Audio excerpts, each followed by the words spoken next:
Hello बच्चों, आज हम लोग पढ़ेंगे इलेक्ट्रोलाइट के बारे में। इलेक्ट्रोलाइट जो है हमारे बॉडी फ्लूइड में पाए जाने वाले बहुत ही इंपॉर्टेंट मिनरल्स है, जिसकी वजह से हमारे बॉडी का फिजियोलॉजी अफेक्ट होता है। जैसे हमारे बॉडी में वाटर रेगुलेशन होता है, हार्ट रेट होता है, हार्ट का फंक्शंस होता है, टेम्परेचर मेंटेनेंस होता है, एसिड बेस बैलेंस होता है, मसल्स फंक्शंस होता है।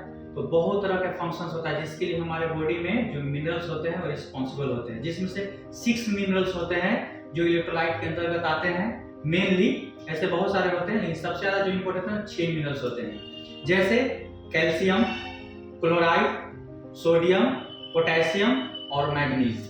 तो ये सब इलेक्ट्रोलाइट को टेस्ट करने के लिए जिस मशीन का हम लोग यूज करते हैं उसको हम लोग बोलते हैं इलेक्ट्रोलाइट मशीन। ये हमारा 6 पैरामीटर का इलेक्ट्रोलाइट मशीन है, जिसकी वजह से हम लोग ये मिनरल्स को इसमें डिटेक्ट करेंगे, उसका वैल्यू, और पेशेंट का जो प्रॉब्लम रहेगा उसको हम लोग डायग्नोस करेंगे। जैसे अगर किसी पेशेंट का सोडियम बहुत हाई आ रहा है तो उसका ब्लड प्रेशर हाई आएगा। अगर किसी पेशेंट का इलेक्ट्रोलाइट्स अगर लो है तो उसका बॉडी फंक्शंस स्लो हो जाएगा। समझ गए? तो इस तरह से जितने भी तरह के हमारे होते हैं इलेक्ट्रोलाइट, जो बहुत ही इंपॉर्टेंट टेस्ट है, और ये सब हमारे बॉडी फंक्शंस को परफेक्टली, कंटिन्यूअसली, स्मूथली चलने के लिए यानी फंक्शन करने के लिए बहुत ही रिस्पॉन्सिबल होते हैं। तो इस टेस्ट को करने के लिए सबसे आगे हम लोग फर्स्टली स्टार्ट कैसे करेंगे, तो हम लोग जाएंगे मेनू में।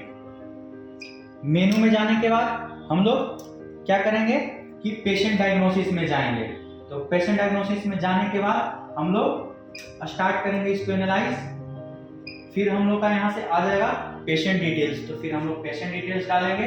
उसके बाद हम लोग सैंपल लेंगे, और सैंपल को, ये हमारा चैम्बर है जिसको हम लोग बोलते हैं, इसको हम लोग बोलते हैं प्रोब, सैंपल प्रोब। तो सैंपल प्रोब में हम लोग सैंपल को जैसे ही एक्सपीरेट करेंगे तो उसके बाद इसमें मशीन का फंक्शंस होगा और हमें हमारा इलेक्ट्रोलाइट का वैल्यू मिल जाएगा।